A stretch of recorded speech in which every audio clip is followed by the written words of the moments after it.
Senhor esteja convosco. Ele está no meio de nós. Proclamação do Evangelho de Jesus Cristo segundo João.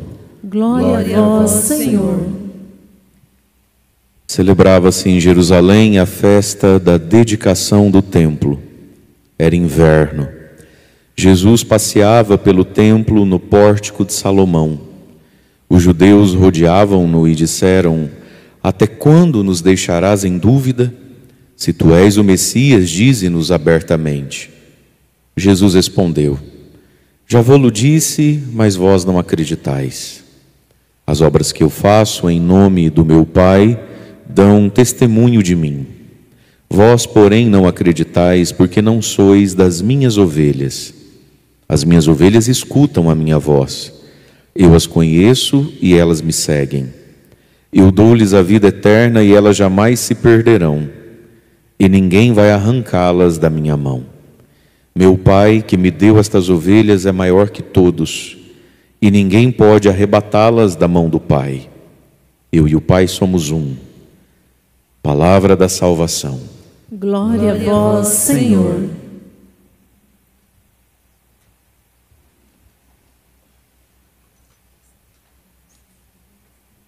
Irmãos e irmãs, o Evangelho de hoje é o final do capítulo 10 de São João, o capítulo do bom pastor, do sacerdócio de Cristo, né? E aí nós temos aqui, então, o contexto dessa leitura, desse debate que começou no capítulo 9, dentro do templo, quando Jesus curou um cego de nascença, né? Jesus encontra um cego dentro do templo, pega a terra, gospe na terra, produz barro, passa no olho, né, do cego, enfim, e o cego agora enxerga. E por causa desse cego que enxerga, se revela a cegueira dos que enxergam. Quem é Jesus? Essa é a grande coisa a ser enxergada na vida, né? A ser vista na vida. E aí Jesus vai dizer então: eu sou o bom pastor, né? O belo pastor seria a tradução melhor, inclusive. Dou a vida pelas minhas ovelhas, elas me escutam, elas me seguem. Jesus, que é a voz de Deus, a voz do Pai. O ser humano que quer, de verdade, com profunda sinceridade e boa vontade, ouvir a Deus, ele vai um dia ouvir Jesus. E quando ouvir Jesus, vai entender: estou ouvindo a Deus. E aí nós temos o final, então, da leitura, que dá um pouquinho mais do contexto do que acontece, que é o Evangelho de hoje. João 10, 22, começa a leitura. Celebrava-se em Jerusalém a festa da dedicação do templo e era inverno. A dedicação do templo, que é algo que vai acontecer ali por volta de 170, no máximo 200 anos antes do nascimento de Jesus, então já é um fato judaico muito perto de Jesus. Lembrando que a história dos judeus, do judaísmo, vem lá de muito atrás. Moisés é quase 1000 anos antes de Jesus, Davi é quase 300, 400 anos antes de 600, 700 anos antes de Jesus. Então isso aqui já é um ponto da fé do povo, né, do judaísmo de então, já bem próximo de Jesus. Quando Judas Macabeu dedica, né, rededica o templo que tinha sido invadido, profanado, através de uma guerra, ele recupera o templo. Então agora ele vai purificar e dedicar o templo de novo a Deus, e se torna uma festa litúrgica do judaísmo. Está lá na nossa Bíblia, que você não lê, no livro dos Macabeus.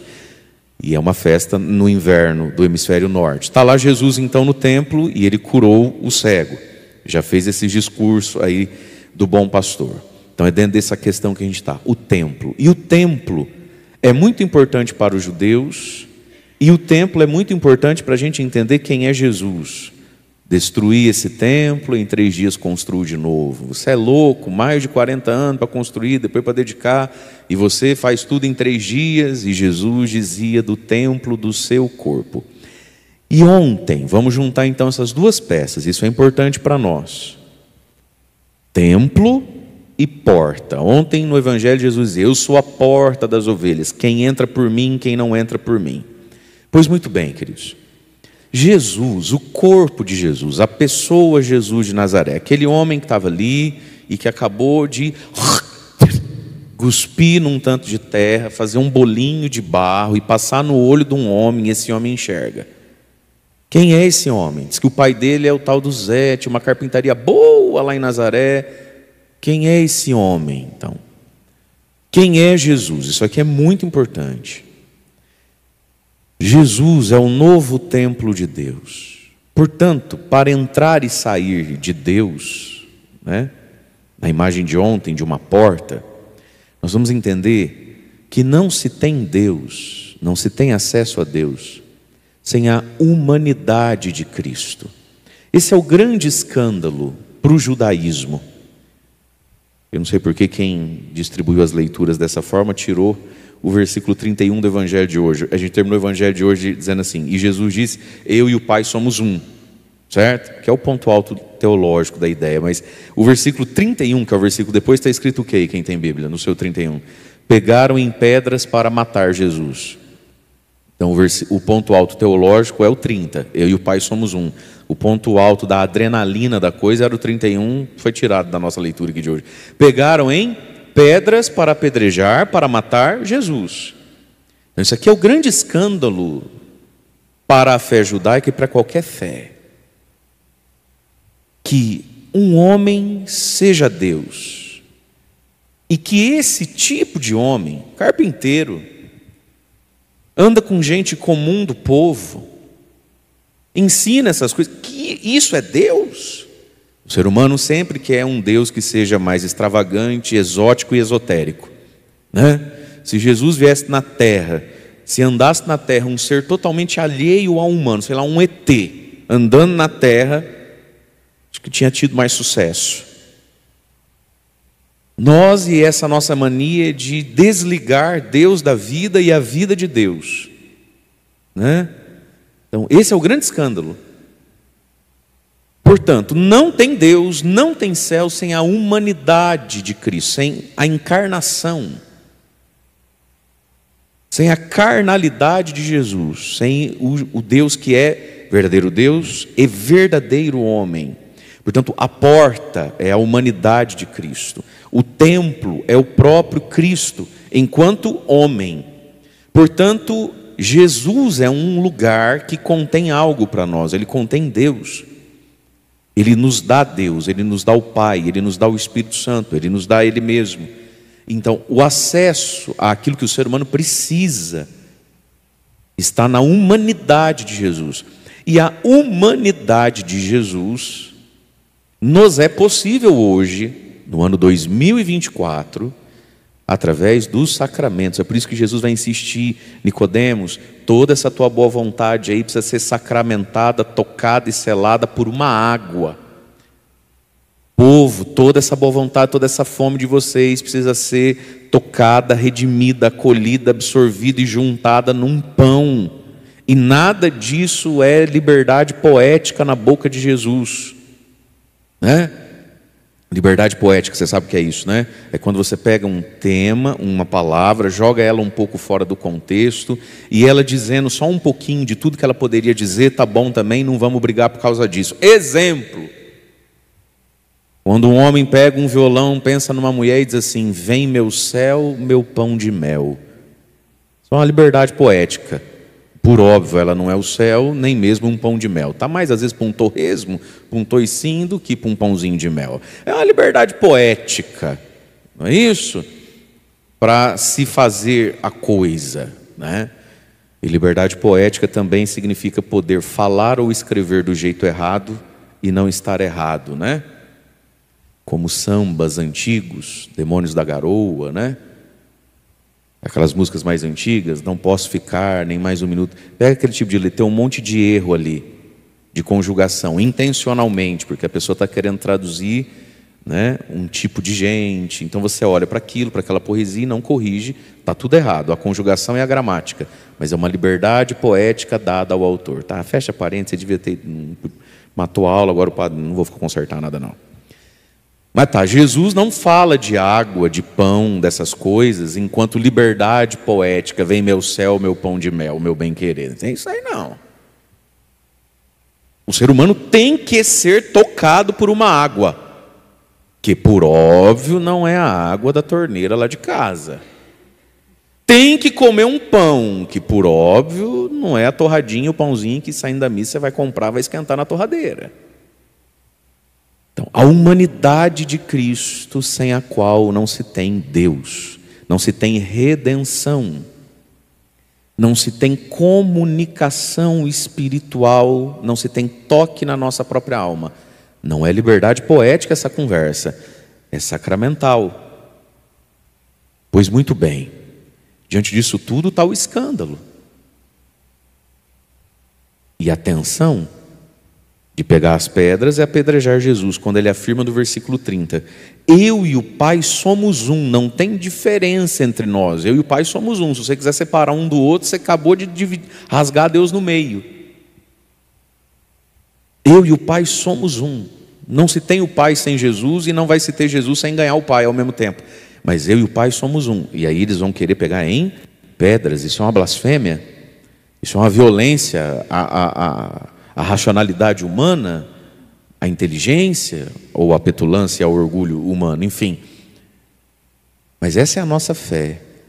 Deus me é possível em Jesus. Jesus que me toca na água do batismo, Jesus que me toca no pão da Eucaristia, Jesus que me toca através do ministério dos sacerdotes, que são a visibilização de Jesus, o bom pastor.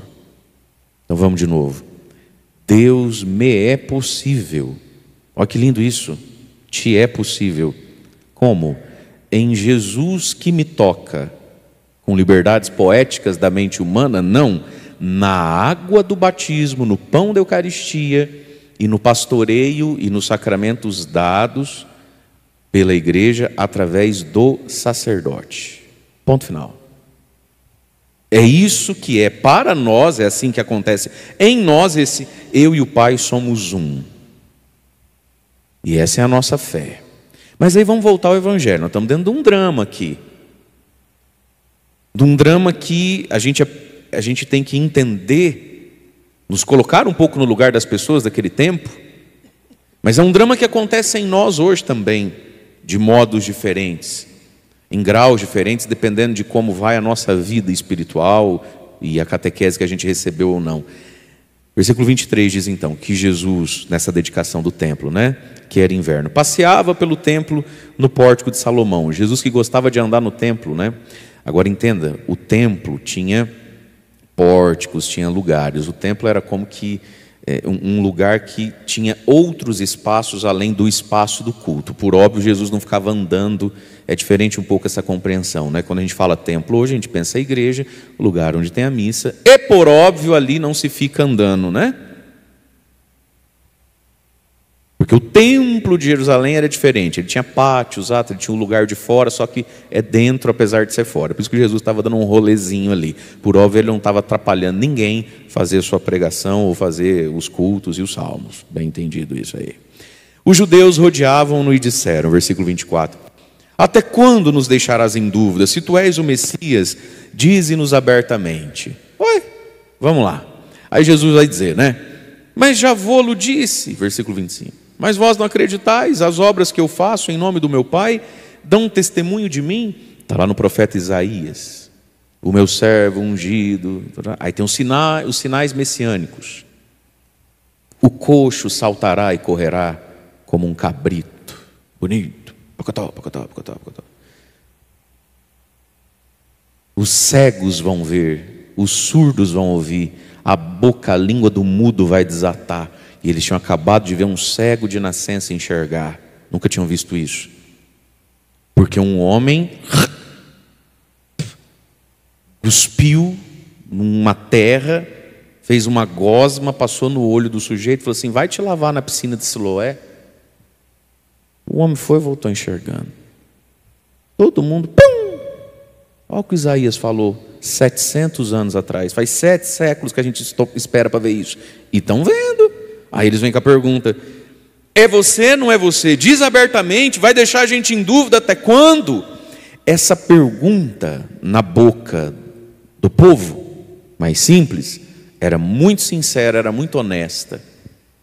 É você ou não é você? Fala para mim, né? Veja a nossa reticência de crer, né? Meus irmãos, a fé nunca vai ser algo que eu não precise crer. A gente precisa entender esse paradoxo dentro da própria coisa. A fé nunca vai ser algo que eu não precise crer. Você precisa ter fé na fé. A fé nunca vai ser algo assim que eu não preciso dar um passo e esticar o braço. Não adianta a gente ficar esperando, e muita gente espera por uma revelação de Deus, por uma situação assim onde fique desnecessário ter fé, para poder então ter fé. A fé é sempre fé. Agora, a fé não é maluquice, a fé não é coisa aleatória. De onde é que a gente tira a fé? Do nada? Não, a gente tira das coisas. Deus coopera para a possibilidade de termos fé. Entende isso? O Isaías não profetizou? E isso já não está certo no teu coração? Você tem dúvida, filho, sobre o Isaías? Não, imagina. Tá, agora não está acontecendo exatamente igual o Isaías falou. Vai somando as coisas. E aí a fé fica plausível, viável. A fé fica razoável. Mas sempre a fé vai precisar de um tanto de fé. Você precisa dar o passo da fé. Então, dize-nos abertamente, é você, não é você. No fundo, eles querem ter fé, mas uma fé que não necessite ter fé. Aí não funciona. Não existe essa fé onde você não precisa ter fé. No que diz ter fé. Você precisa ter fé. Mas essa pergunta, essa angústia na boca do povo é bonitinho, mas na boca dos chefes do templo é uma cilada. Eles querem que Jesus diga, eu sou o Messias. Eles querem essa palavra da boca de Jesus, o Cristo. Por que que querem? Querem porque não gostam de Jesus e veem em Jesus uma ameaça ao seu poder sobre o povo e a sua aliança com Roma. Quem manda neles tudo é Roma. Mas depois de Roma é nós que manda, né? Porque o Império Romano era muito reativo a essas palavras, Messias, Cristo. Então os romanos, Herodes, Pôncio Pilatos, todos eles, César, eles sabem que os judeus esperam um homem, um Messias, um grande líder, uma grande revelação de Deus. E eles eram muito prontos, ao longo da história, para ir atrás, matar, enfim, todo aquele que se proclamava Messias. Então, o povão, na sua simplicidade, de fato tem uma angústia que é de dar dó. É até bonitinha a pergunta deles. Mas os líderes estão usando isso aqui por uma cilada para Jesus. E aí Jesus sai disso como? Dizendo no versículo 25, já disse, mas vós não acreditais. Então da minha boca vocês não vão ouvir isso de novo. Não sou besta, eu sei o que você quer, não vou dar pano para manga. Mas as obras que eu faço, eu não vou dizer nada, mas você vê aí, ó. As obras que eu faço em nome do meu Pai dão testemunho de mim, vós porém não acreditais, porque não sois das minhas ovelhas. E aqui está, meus irmãos, pessoas que não são das ovelhas, do número das ovelhas de Jesus, né? Apesar de estarem no templo. E aqui de novo, meus queridos, é um perigo, é uma tentação ter religião e não ter Jesus, ter religião e não ter o senhorio de Cristo. Você percebe? Homens do templo, esses homens eles não matam, eles não roubam e até onde a gente sabe não vivem em adultério. Esses homens cumprem preceitos e protocolos da fé para agradar a Deus. Mas quando eles olham Jesus de Nazaré, o que ele fala, as incidências mais profundas do que Jesus fala.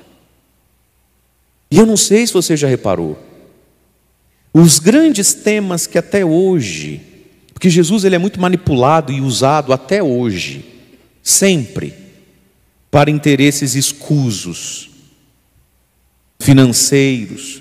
Eu não sei se você acompanha o mundo religioso brasileiro na internet, por exemplo, mas que seja nas televisões. O que é esse mundo? E isso o Brasil está se tornando, e já é e vai ser ainda mais, né? Um grande déficit intelectual, cultural e tudo. Esse Brasil que a gente já vive, esse Brasil neopentecostal. Nós já estamos e vamos experimentar um déficit assim, civilizacional, inclusive, com isso. Do que é feita essa pregação? Que faz o Brasil, por exemplo, num último IBGE aí que teve, né? Você pega lá os números de católicos, nós somos hoje 50 e poucos % da população do Brasil só. Nominalmente falando. Vocês sabem que nós aqui, esse canto de Brasil, esse noroeste, parece que é o céu. Isso aqui não é mais o Brasil, religiosamente falando. Entra na sua cabeça que metade só dos brasileiros hoje se digam católicos? Não é da nossa realidade isso, é? Você conhece quem não é católico, mas quantos você conhece que não são católicos? É 2 ou 3 que você conhece. É 3 ou 4. E do que é feito esse mundo de pregação, de igrejas, no Brasil, por exemplo, seja no seu conteúdo que vai para o online, né, ou para a televisão, e seja na prática mesmo, corriqueira, diária, quando você vai nas grandes cidades, a dificuldade que é você ver uma igreja católica, né, mas a facilidade que é ver as 200 outras na mesma avenida. Você perde a conta, né? Qual é o conteúdo? O que move isso? O que é pregado nisso? O que de Jesus é pego para ser dito, ou o que de Jesus é pego para ser reinterpretado e dito, né? São conteúdos dos quais Jesus falou muito pouco. É pregação sobre sucesso, vitória, autoestima. Você é o centro do mundo. É uma injeção de botox espiritual no ego o tempo todo, de promessa de dinheiro. E aí, de vez em quando, Jesus vira moda, Jesus vira plebiscito, Jesus vira critério do que você acredita ou não acredita, como é que você se posiciona, à la direita ou à la esquerda. E quem faz isso vai lá e captura da Sagrada Escritura de Jesus temas do Evangelho que os fariseus também amavam, gostavam e sobre eles discutiam, mas que no Evangelho você acha ali uma linha ou outra sobre isso. E se está em alguma linha do Evangelho, sim, é muito importante. Mas veja, olha o que Jesus está dizendo. Homens que estão no templo e que não são ovelhas de Deus. Homens que estão no templo e que não são ovelhas do Espírito Santo. Do conteúdo profundo de quem é Jesus. Veja, Jesus não faz sentido para muitas pessoas daquele tempo que eram do templo, como Jesus não faz sentido para muitas pessoas que estão no templo hoje, mas elas juram que são ovelhas dele. Quando na verdade o que elas querem receber dele, ou o que dele faz sentido na cabeça delas, é de uma baixeza, é de um raso vergonhoso. Vocês não são das minhas ovelhas. E aqui de novo, meus queridos, Jesus falou isso para homens que estavam no boteco, no bar das tias. Jesus falou isso para homens que estavam no crime, em alguma esquina, na ilegalidade. Para quem que Jesus falou isso? Para os fariseus, para os homens do templo, para homens que não aceitavam Jesus, inclusive porque seriam capazes de citar um ou outro texto de Moisés, de Abraão, dos Salmos.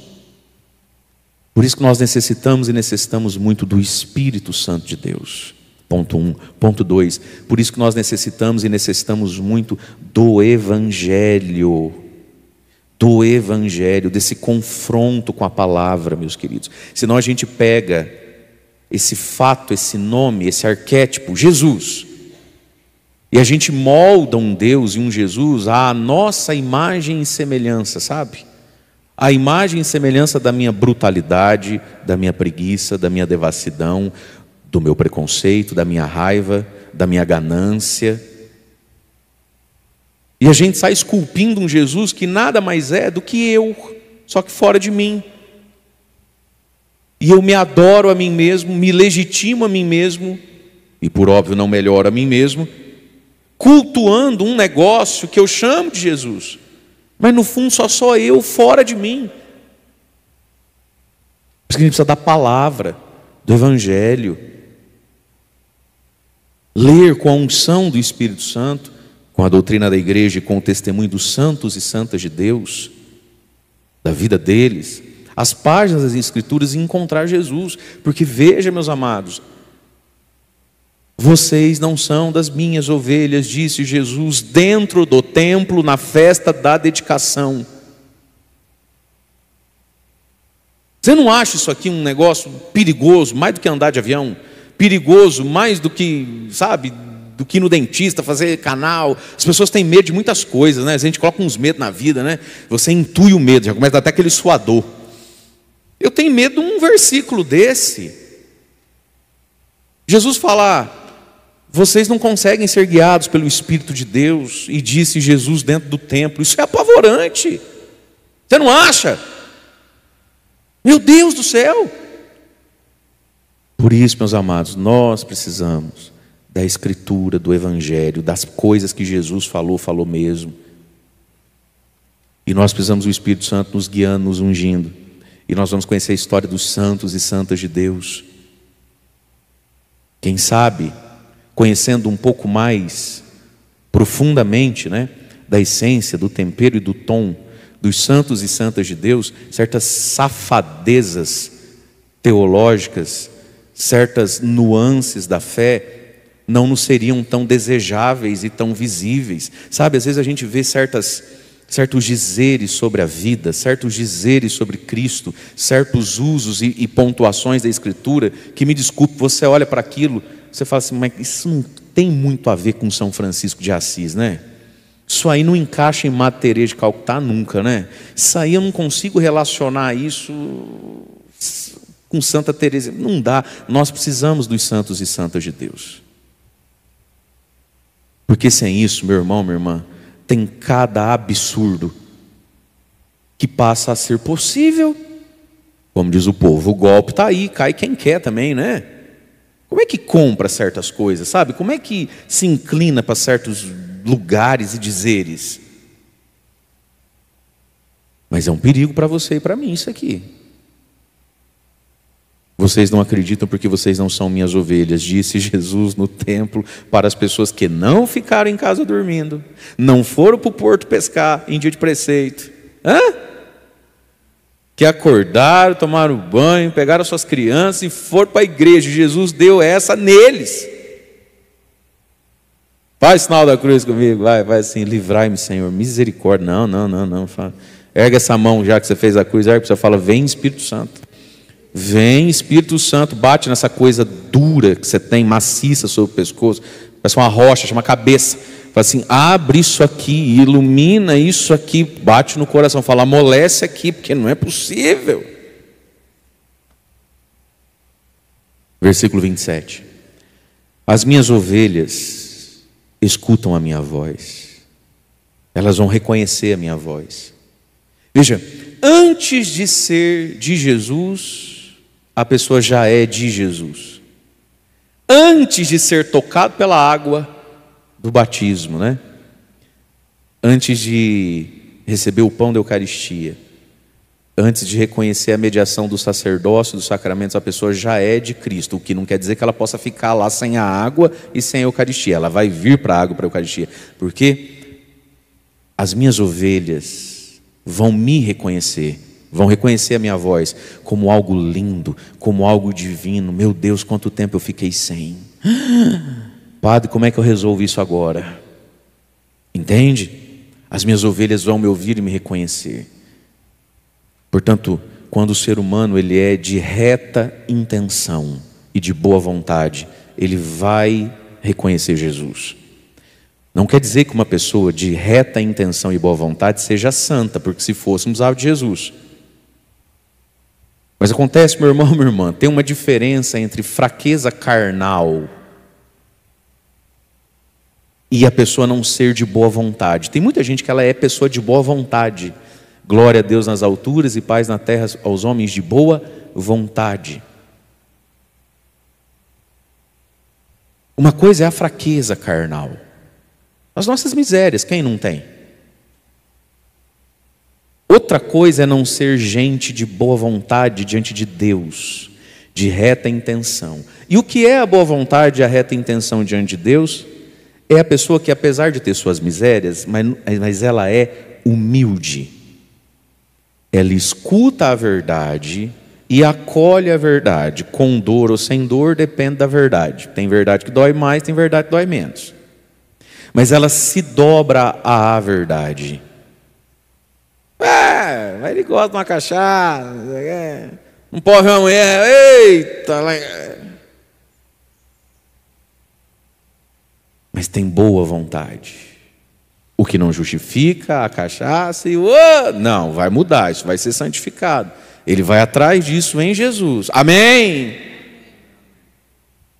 Agora, meu querido, minha querida, é possível não tomar um gole e não olhar dos lados e não ser de boa vontade com Deus e para com Deus. Entende isso? Jesus está dizendo: as minhas ovelhas, elas vão ouvir a minha voz. É isso que explica, não só isso que explica, porque aqui a gente precisa incluir aqui o milagre, precisa incluir aqui a graça, a misericórdia, tantas coisas. Mas esse é um dos motivos que explica a conversão das pessoas. Olha, Jesus, a voz de Jesus está sendo ecoada todo santo dia.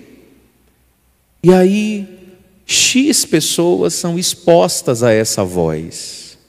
Desse X, meio X, 10% de X, 1/3 do X, reconhece, é Deus falando comigo, é a verdade.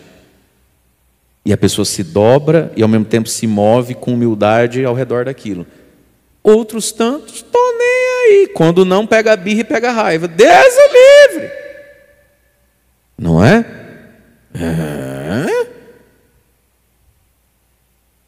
Ser humilde diante da verdade, ser submisso, ser reverente, apesar de ter fraquezas. E aí as fraquezas vão sendo fortalezas, feridas vão sendo curadas. E com algumas a gente vai conviver por resto da vida, porque Deus, na sua providência, usa até da miséria humana para salvar o miserável. Porque tem gente que, se deixar de ter miséria nenhuma, aí vai para o inferno. E vira uma mala sem alça, né? Vira juiz de todo mundo. Mas as minhas ovelhas, elas vão reconhecer a minha voz, elas vão me ouvir e saber que sou eu. Que é esse estalo, pá! Que acontece dentro de nós. Sexta-feira passada a gente ouviu a conversão milagrosa de Paulo, né? Ele não ouvia muito Jesus, não. E aí, milagre, luz, cai de cavalo, o olho fica cego, o céu treme, um negócio... E aí de novo Jesus, num ato de extravagante, meio que dá uma chance para Paulo. Vamos lá, Paulo. Esses aí que você mata, que você considera um bando de bobo, de idólatra, de idiota, olha bem para a vida deles, lembra da morte do Saulo, filho, desculpe, do Estevão. Você vai continuar... não, verdade, né? Acho que não é bem assim. Então Paulo, que reconhece agora, se torna de boa vontade agora. E sim, Deus, para cavucar e achar dentro de mim e de você a boa vontade, a humildade necessária para nos converter, Deus às vezes produz milagres sim na nossa frente, produz ocasiões na nossa vida. Deus chacoalha o coreto da gente, é verdade. Mas sempre o ser humano só chega nele se for das ovelhas, humilde, reta intenção com a vida, reta intenção com a verdade. O que ele faz pelas ovelhas? Versículo 28. Eu dou-lhes a vida eterna e elas jamais se perderão, ninguém vai arrancá-las da minha mão. Olha que coisa linda. São João, quando escreve esse evangelho, retoma essas falas de Jesus. Já ali na década de 90, já tinha 60 anos que Jesus tinha morrido, ressuscitado, que o evangelho era pregado, não tinha mais um apóstolo vivo. Eles já conviviam com a realidade do martírio, da perseguição, da morte, inclusive do próprio Paulo, Pedro, todos eles. E essa palavra, quando São João escreve, com certeza para os primeiros cristãos que liam isso, e São João vai escrever o seu evangelho exilado, lá numa ilha, velhinho. Isso aqui é uma palavra de esperança, meus irmãos, para todos nós, diante das perseguições do mundo e das nossas próprias misérias, quando a gente se confia a Deus. Olha o que ele está dizendo: eu te dou vida eterna, meu amigo, e você jamais vai se perder, ninguém vai te arrancar da minha mão. Fala amém, fala glória a Deus. Nós precisamos ter essa esperança. Ninguém vai me arrancar da mão de Jesus, nem eu mesmo. Ninguém vai me arrancar da mão de Cristo. Por quê? Versículo 29. Meu Pai que me deu estas ovelhas é maior do que todos, e ninguém pode arrebatá-las da mão do Pai. Deus é maior do que todos. E quem se joga, quem se lança, quem se põe, quem se entrega nas mãos de Deus, não vai se arrancar dali. Satanás, o capeta, a carne, o mundo, sei lá o que você queira, vem às vezes puxar, mas não consegue arrancar. Porque Deus é misericórdia, porque Deus é grande, porque Deus é forte. E nós estamos na mão dele, meu irmão, minha irmã, e nada nem ninguém pode nos arrebatar, nos tirar das mãos do Pai. Essa é a nossa esperança, essa é a nossa paz, e esse é o motivo da gente continuar em frente. Porque da mão de Deus ninguém me tira. Deus não quer me perder. Deus não quer perder você. E nem você está querendo perder Deus, ou tá? Acho que não. Então relaxa, filho. Deus não quer te perder. Você não quer se perder de Deus, vai dar tudo certo. Você vai chegar na vida eterna, você vai atravessar a vida. Só coopera um pouquinho, né? Faz tua parte um pouquinho aí que vai dar tudo certo. Ah, mas a carne é fraca. A carne é fraca, mas Deus é forte. Ah, mas esse mundo está complicado, mas Deus é maior. É porque hoje em dia, pá, nossa senhora, mas Deus é maior. Sabe, gente, a gente não pode ser bobo, não pode ser alheio, não pode ser alienado. Mas é muito medo dentro do povo da igreja. É muito medo. Sabe, é muito medo e pouca boa nova. Eu acho que se eu pegar teu celular, o que eu vou ver de coisa que eu não devia ver ali. Eu não estou falando do vídeo dos dados, não. Mas tem gente que quanto mais religioso é, mais o dia inteiro vê, passa para os outros e vai atrás de receber. Fim do mundo. Revelação do padre que não tem cara, que não tem nome, ninguém sabe quem é esse homem. Que fica dando uns tiros, uns aleatórios. Esse mês que vai entrar vai ser um mês difícil. Ah, sério? Mentira. É? Próximo mês vai entrar vai ser um mês difícil. Ah, não brinca. Você já teve algum mês fácil, irmão? Mas o que eu estou querendo dizer aqui? Veja. Tem gente movida a medo, movida a pânico, movida a neurose,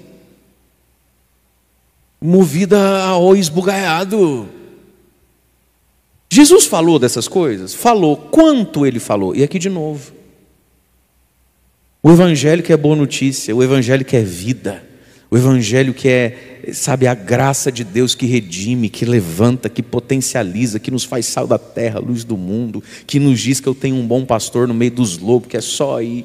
Tem gente que quer o que desse evangelho? Aquilo que sim, Jesus falou sobre o fim do mundo, terremoto. Mas para, né? Poxa.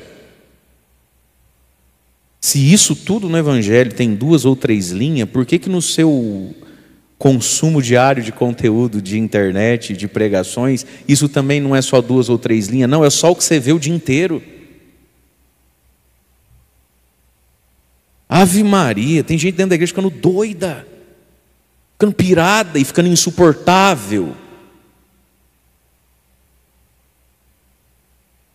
E vai ficando surdo. Gente, a igreja é mãe e mestra, ela sabe o que a gente precisa ouvir. Um ou outro dia do ano aí a igreja vai abrir a página e dizer: hoje nós vamos falar sobre o fim do mundo, terremoto, guerra. Agora, 365 dias do ano, isso já virou neurose, isso já virou problema psiquiátrico, isso aí. Isso já está amputando e mutilando o próprio evangelho.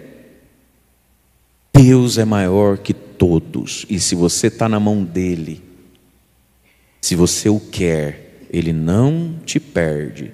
Deixa o terremoto tremer, deixa a bomba explodir, deixa quem é do Satanás ir satanizar com as coisas que eles querem satanizar lá, deixa quem é doido endoidar, deixa quem ama dinheiro correr atrás de dinheiro, deixa o pau cair a folha.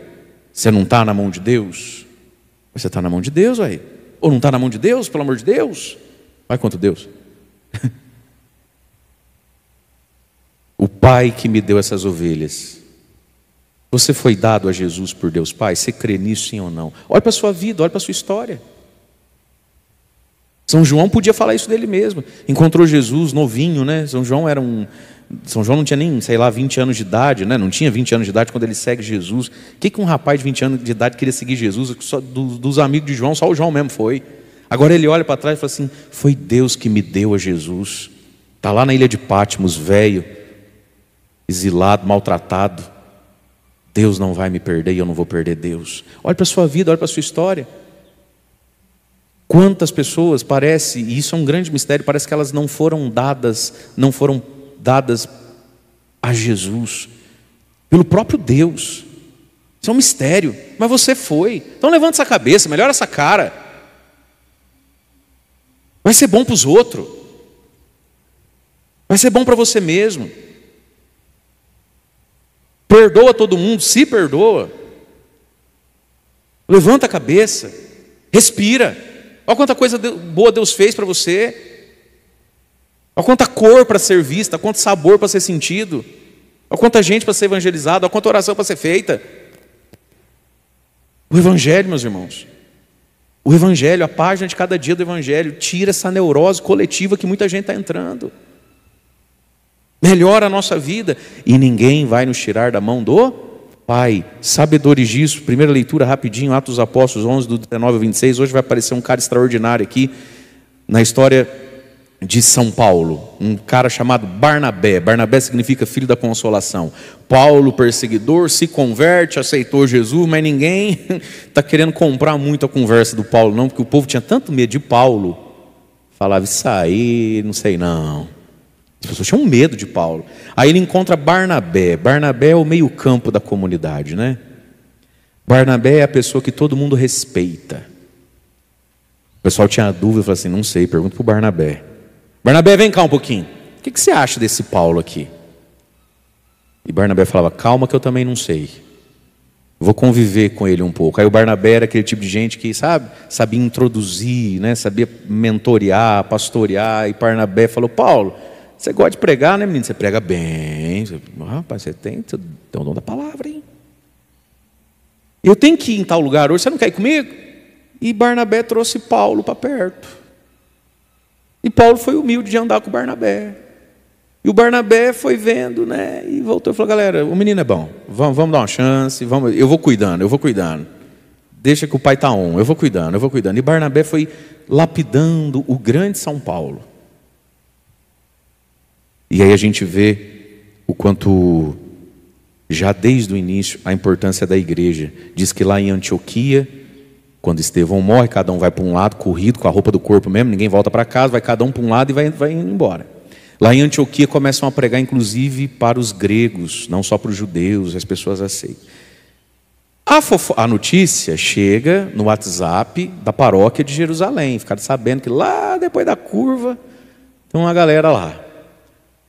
Olha só, gente, como o cristianismo nasceu católico. Ele nasceu igreja. Então, em Jerusalém, os apóstolos que estão lá mandam Barnabé ver, avaliar e confirmar se isso é de Deus mesmo.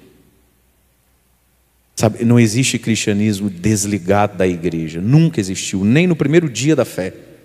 É Barnabé que vai lá para comunicar, para dar a bênção, para corrigir, para enquadrar um pouquinho a coisa. Mas aí a palavra vai dizer assim, que Barnabé chegou lá, ficou muito feliz com o que viu. Versículo 23, Atos 11, 23. Barnabé viu a graça que Deus tinha feito em favor daquela galera lá, daquele povo. Ficou muito alegre. Olha quanta gente agora crendo, pessoal querendo crer pelo menos, né? E exortou a todos para que permanecessem fiéis ao Senhor com firmeza de coração. É que ele, o Barnabé, era um homem bom, cheio do Espírito Santo e de fé. E por causa disso, uma grande multidão vai aderir ao Senhor com a chegada também de Barnabé, que vai para Tarso procurar Paulo, encontrando Paulo, vai cuidar do Paulo. Mas olha lá, exortou e exorta a todos nós, que estamos já nas mãos de Deus, queridos. Permaneçam fiéis, com firmeza de coração. Firmemos o nosso coração em Jesus, o bom pastor. Nós estamos na mão dele e da mão dele ninguém vai nos tirar. Louvado seja nosso Senhor Jesus Cristo. para sempre seja louvado. Momento das nossas preces. Vamos ficar em pé. Você que está em casa, reze conosco também. Vamos elevar a Jesus, o bom pastor, a nossa oração. Põe a mão no seu coração. Senhor Jesus, nós queremos hoje elevar a vós a nossa oração. Vós que sois um com o Pai, olhai a nós, Senhor, que somos tuas ovelhas, dai-nos o vosso Espírito. Senhor, nós que já temos a religião, o templo, dai-nos também o teu Espírito. Dai-nos um coração reto, de boa vontade e humilde, para que eu seja do número das tuas ovelhas. Senhor Jesus, dai-me a graça de ser dócil à igreja, mãe e mestra, que educa através do Evangelho de cada dia. Senhor Jesus, dai-nos a graça de permanecermos firmes em Ti, com firmeza de coração. Pai amado, Pai querido, vós que sois um com Jesus, com o Espírito Santo, em nome de Jesus, que é um convosco, derrama sobre nós o Espírito Santo. Vem, Espírito Santo, dá firmeza ao meu coração, dá firmeza à minha fé. Vem, Espírito Santo de Deus, renova a minha esperança, a minha humildade, mas renova, Espírito Santo, a minha firmeza, esperança e alegria, a minha paz. Ninguém pode me arrebatar, me tirar de Ti. Pai amado, Pai querido, nós queremos orar também e pedir a Tua misericórdia por todos aqueles que sabemos que estão em Tuas mãos. Pessoas hoje, Senhor, que nos causam preocupação, temor. Entrega seus filhos, entrega sua casa, entrega sua família e proclama essa fé. Pai amado, Pai querido, está em Tuas mãos e da Tua mão ninguém vai tirar. E na Tua mão tudo vai ser provido, tudo vai ser dado, tudo vai ser cuidado. Senhor, com a Tua mão poderosa, protege a mim e a minha casa, que ninguém nos arrebate de Vós, Senhor. Que eu e a minha casa sejamos um como Vós sois um, Senhor. Dai-nos essa graça, dai-nos esse presente na vida, Senhor. Sermos um com o Senhor. Olhai, Senhor, também aquilo que no nosso coração hoje é urgência, é talvez até desespero, é medo, é aflição. Senhor Jesus, pela intercessão de São José, tornai possíveis as coisas impossíveis em nossas vidas. Entrega você que está em casa também a Cristo, as suas aflições, tribulações, dores, medos. E nós queremos pedir, Espírito de Deus, não nos deixe esquecer. O Pai é maior, Deus é maior que todos. Espírito Santo, não nos deixe esquecer, nos ajude a desfrutar da paz, da coragem que vem desse versículo. Meu Pai que me deu essas ovelhas é maior que todos, e ninguém poderá arrebatá-las da mão do Pai. Senhor, e tudo aquilo que vai no nosso coração e que às vezes a gente nem sabe rezar direito, mas o Senhor conhece. Escutai-nos, atendei-nos em nome de Jesus, nosso Senhor e bom pastor, que convosco vive e reina na unidade do Espírito Santo. Amém. Amém.